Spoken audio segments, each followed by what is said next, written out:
reportagem como gênero literário. Nossa conversa de hoje é com a jornalista Malu Gaspar. Ela acaba de lançar o livro Tudo ou Nada, Eike Batista e a verdadeira história do Grupo X.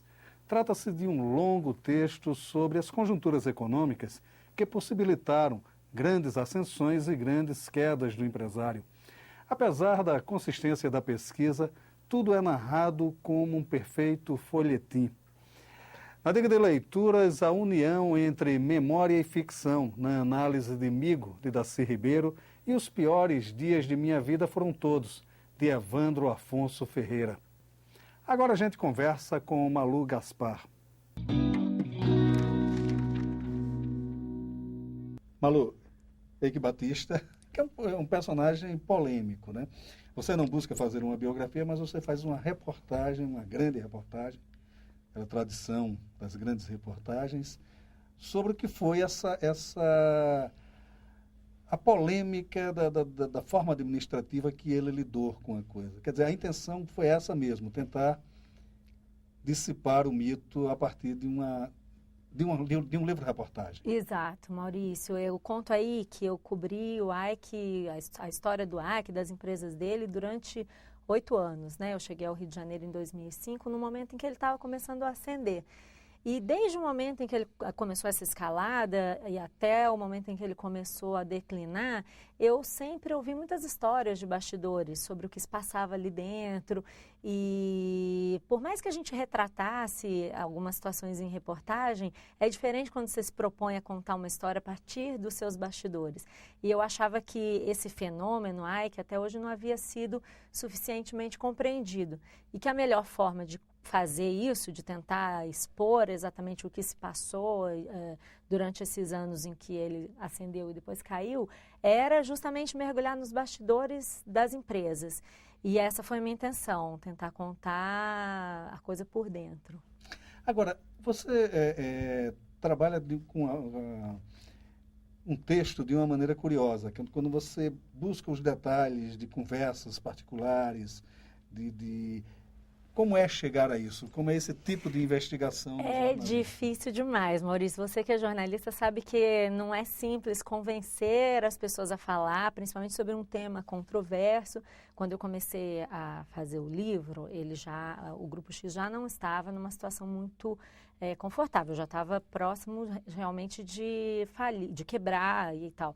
Mas mesmo assim, havia quem tivesse medo de falar.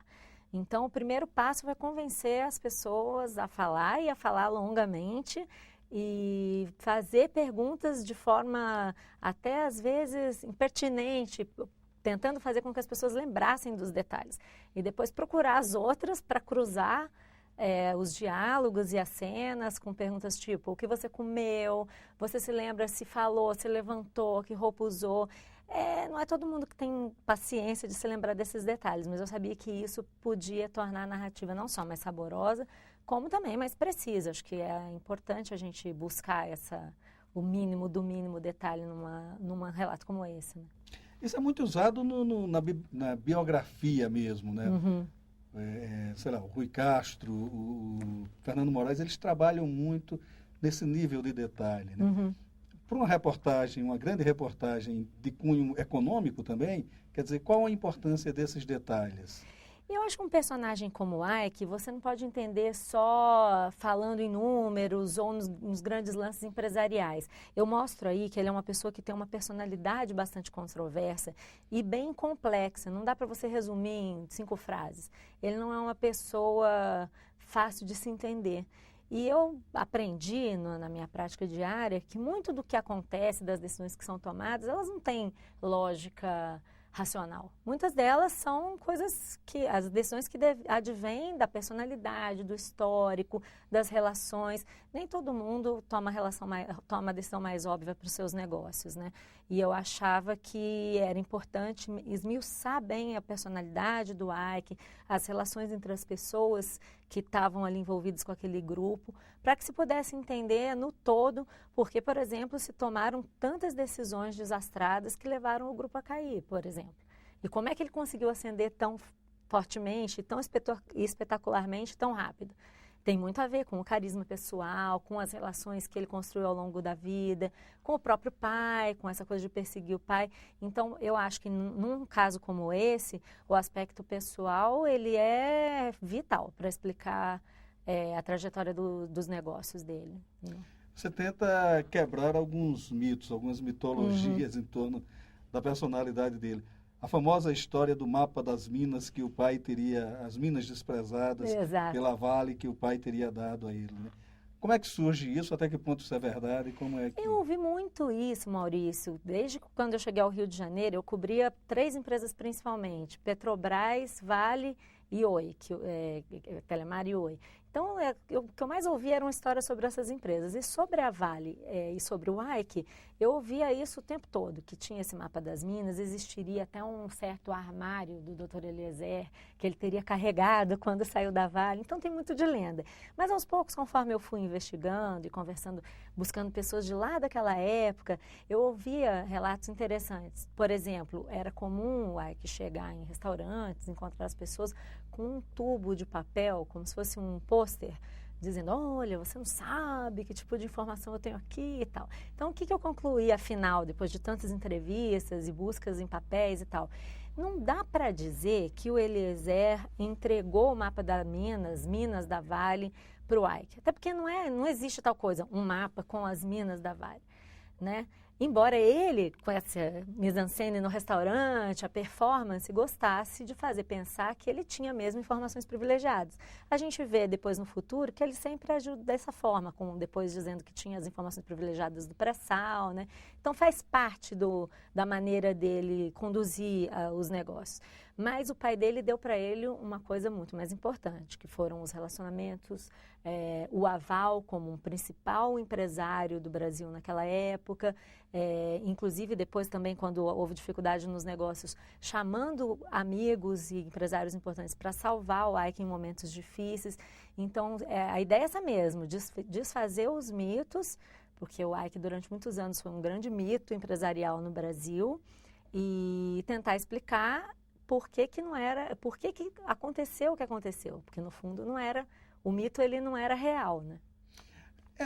Mas cria-se um lendário em torno dele, né? Quer dizer, aquela convivência dele na Amazônia que você descreve aqui, quer dizer, é um cara que sai de Berlim, da Alemanha, para se envolver com capangas, Foi se com embrenhar figuras, no meio da Amazônia. Não é? Mais estranhos, né? Quer dizer, é uma mudança danada de paradigma de tudo, né? Quer dizer, como é que ele encara isso, como é isso dentro da biografia dele? Eu acho que muito da vida empresarial dele, das aventuras em que ele se envolveu ao longo da vida, tem a ver com o fato de que ele é, de fato, um amante do risco. É uma pessoa que tem atração por situações difíceis e arriscadas e, ao mesmo tempo, sempre teve esse sonho de riqueza. Ele sempre foi uma pessoa que, desde a adolescência, sonhava com o ouro dos Incas. Isso é muito comum nos depoimentos dele. E sempre quis ser uma pessoa reconhecida, sempre pensou em dinheiro, desde a faculdade, quando ele começou a vender seguros, né?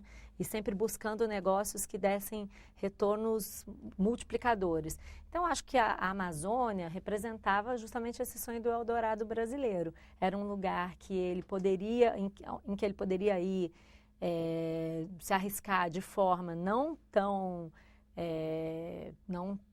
perigosa assim, porque afinal de contas ele era filho do Eliezer Batista, o presidente da Vale. Mesmo na Amazônia, as pessoas sabiam quem ele era. E há depoimentos disso. Foi para ele mais fácil negociar com os capangas na Amazônia do que poderia ter sido para alguma pessoa que não tivesse um pai ilustre como o dele, né? Agora, durante todo o livro há sempre essa referência, né? Esse aconchego quase dessa mitologia da riqueza fácil, da riqueza imediata e tal. Quer dizer, muito naquele espírito do Brasil gigante, a coisa muito eloquente, né? Desse ponto de vista assim, de dizer, olha, tudo é possível, tudo.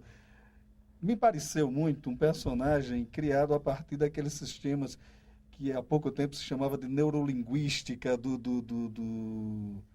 do Laí Ribeiro, eu quero, eu posso, eu faço e tal. Não tinha um pouco isso? Essa é uma associação interessante, um né? personagem bem daquela época. Você teve uma lembrança boa, eu acho interessante essa associação, porque ele mesmo escreveu um livro, que era o X da Questão, que era praticamente uma lição de autoajuda. Você pode ser rico, como você faz para alçar esses patamares e todas as coisas que você tem que aprender. Entre elas, posso arriscar, eu posso ganhar, eu devo ir aonde ninguém vai. Era um vídeo que ele tinha que ele dizer, eu vou te levar aonde ninguém vai. Era um valor em si. Eu acho que, eu não sei dizer de onde ele tirou isso, mas eu acho que você fez uma associação muito pertinente. Ele se utilizava desses recursos e ele queria ser um símbolo, porque ele achava que esse tipo de símbolo atraía todo o resto, né? E funcionou, por um tempo funcionou. Né?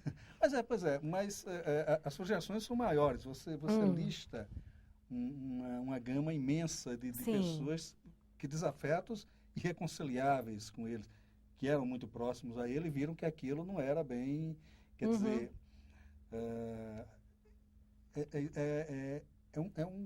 a construção mais de uma fraude do que de um ídolo. Hoje, né? Quando ele estava sendo construído, quando ele estava se construindo como um ídolo, e ele contou nisso com a ajuda do governo, com a ajuda do mercado financeiro, com todo um ecossistema que o apoiou e achou interessante entrar nisso, poucas pessoas diziam isso, que ele era uma fraude, que ele estava enganando os investidores, ou que ele estava oferecendo mais óleo, prometendo mais óleo ou mais minério do que de fato havia nas empresas. Depois ficou claro que era uma fraude. Agora, foram muito poucos os que perceberam isso de início, né? Talvez até aí seja o que explica a construção de uma bolha, por exemplo, né? Pois é, porque ele cria um sistema... claro, na época tudo era possível por esses predicados que ele tinha, né, do filho do Eliezer, enfim. Isso no começo, né? Depois ele passou a ser o cara que ganhou dinheiro no Canadá, que a gente descobre que não era bem assim. E ele tinha uma qualidade que era de identificar oportunidades. E ainda tem, não deixou de ter essa qualidade. E ele percebeu que o mundo estava vivendo um momento de grande liquidez e de muita procura por minério, por petróleo e por empresas de minério, mineração, petróleo, energia, infraestrutura, em países emergentes. E foi o que ele se dedicou a fazer, montar empresas que pudessem ir à bolsa, ou seja, captar dinheiro no mercado sem depender de governo, era o primeiro discurso que ele fazia, explorando minério e petróleo, enfim, nesse Eldorado brasileiro. Você tem que pensar que o Brasil voltou a ser esse Eldorado nessa época, né? Ele foi um dos primeiros a captar esse movimento, porque ele tinha essa network internacional, esses contatos todos, e ele se aproveitou, o carisma o carisma e o contexto, né? Eu acho que foi uma união bastante produtiva dessas duas coisas. E a necessidade de ser celebridade? Ele tinha necessidade de aparecer com os melhores carros, ganhar campeonatos de lancha de velocidade e tal. Quer dizer, havia necessidade também de ser celebridade para validar esse mito que ele cria? Eu acho que essas coisas se combinam. Existe uma coisa da personalidade dele que é bem... tem a ver com autoestima, eu acho, a análise que eu faço é um pouco essa. Mas ele nunca foi tolo nesse ponto, entendeu? Ele sabia que isso ajudava ele a ganhar mais dinheiro. Então, ele incentivava isso. Ele era uma pessoa, um empresário, que apesar de toda a sua importância, ele atendia o telefone celular, falava com todos os jornalistas que pudessem ligá-lo, telefonar para ele. Então, ele sabia da importância do jogo da mídia, da admiração popular, ele abria a casa dele com aqueles carros. Tudo isso compôs, né, um personagem que, durante um tempo, foi conveniente para ele e para o Brasil, né? Mas você começa o livro com uma falência, né? Exato. Que é a expulsão dele do grupo no Canadá. No Canadá. Né? Quando se descobre que... Quer dizer, e ele fica magoado com isso, né? Então, é quase um roteiro cinematográfico, se fala muito nisso. Né? Quer dizer, como é que foi compor também a partir dessa falência? Eu fiquei muito impressionada, Maurício, quando durante o processo de apuração eu mergulhei nessa história dele no Canadá, porque eu sabia assim como algumas pessoas mais próximas, que os negócios não tinham ido bem, mas eu não sabia o quão semelhantes eram as duas trajetórias. E aquilo mudou totalmente a história do livro, porque eu achava importante que se passasse uma mensagem para o leitor. Olha, essa história ela vai contar os bastidores do Ike, e eu acho que os bastidores da história do Ike, e eu acho que as pessoas querem saber logo de imediato o que elas vão encontrar ali. E eu mesmo me perguntei muitas vezes, o que a gente vai contar aqui? É uma história de ascensão e queda pura e simples? É um empresário que foi eleito pelo PT e depois foi derrubado pelo PT? O que é que esse cara representa? E eu acabei, com essa história no Canadá, é que eu tive essa sacada. Ele sempre foi a mesma pessoa, uma pessoa que sempre vendeu para os investidores muito mais do que ele podia entregar. Ele sempre manejou muito bem a expectativa dos investidores, dos banqueiros internacionais, sempre identificou muito boas oportunidades e, de repente, no Brasil, naquele momento, se abriu uma janela histórica. Então, ele era o mesmo, ele já tinha feito exatamente, ele tinha passado por exatamente o mesmo roteiro no Canadá e, de repente, o Brasil ofereceu para ele uma janela espetacular que fez dele um dos personagens mais importantes do capitalismo global naqueles anos, né? Então, eu acho que a história de uma pessoa é o homem certo, na hora certa, no lugar certo. Mas aquele momento demonstrava uma mudança de paradigma econômico muito grande, né? O surgimento dos países emergentes, uma reestruturação econômica da própria União Soviética, da Rússia, né? Não União Soviética mais. Quer dizer, tudo isso termina criando um caldo de cultura ali que favoreceu, quer dizer, o ídolo de barro. Exato. Não é? É isso. Você deixa isso muito claro no livro, né? Quer dizer, como é que foi chegar a isso também?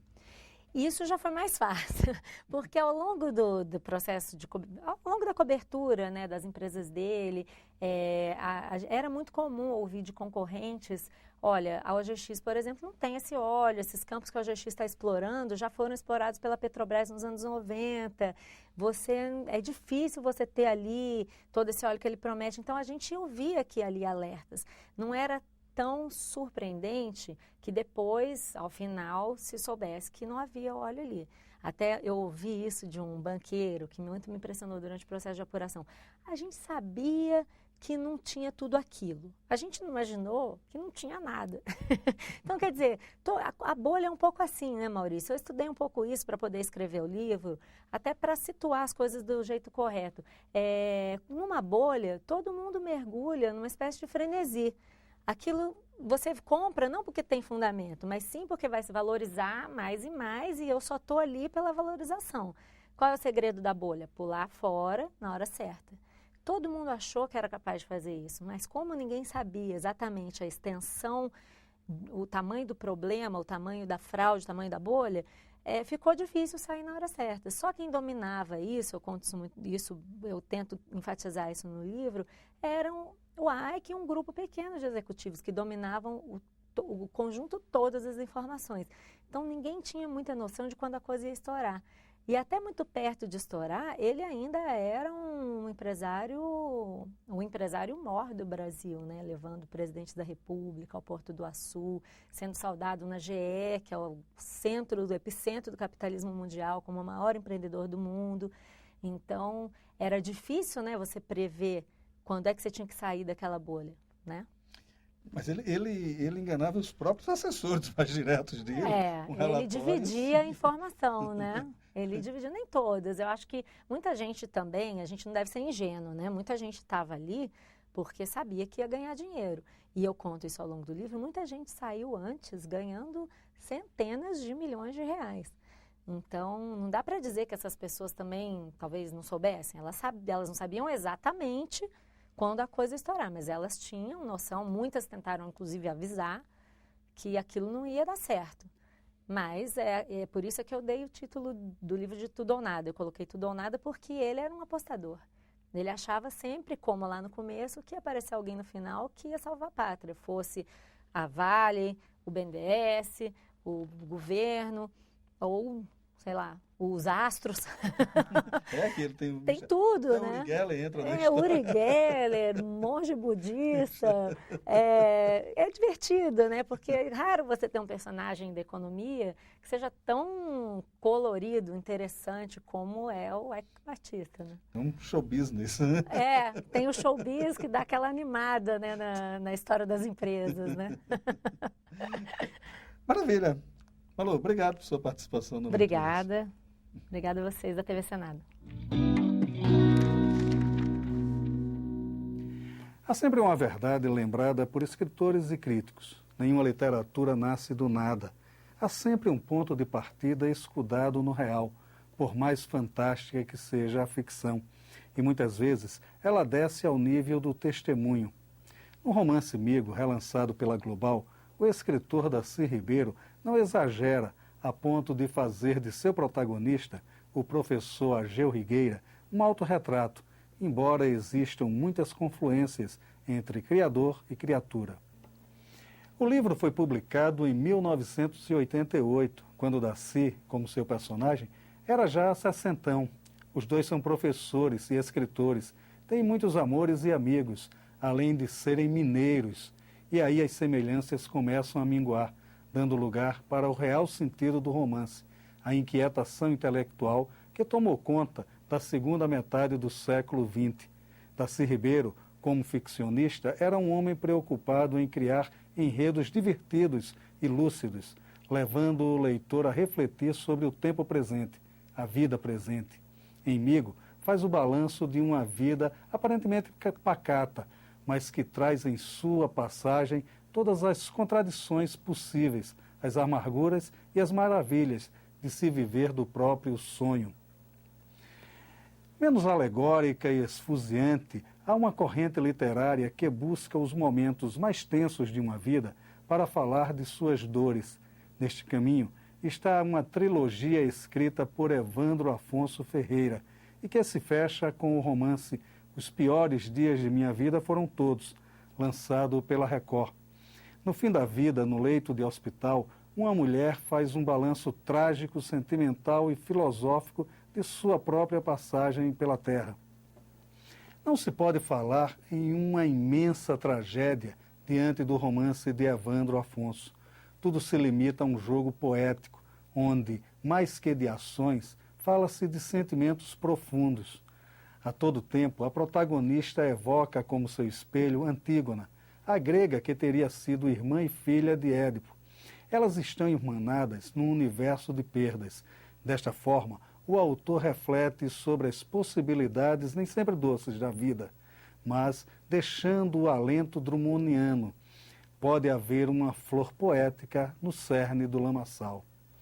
Vidas vividas nos limites das dores e das belezas. Migo, de Darcy Ribeiro, e Os Piores Dias de Minha Vida Foram Todos, de Evandro Afonso Ferreira. O Leituras de hoje fica por aqui e você bem pode ficar na companhia de bons autores e bons livros. Até nosso próximo encontro.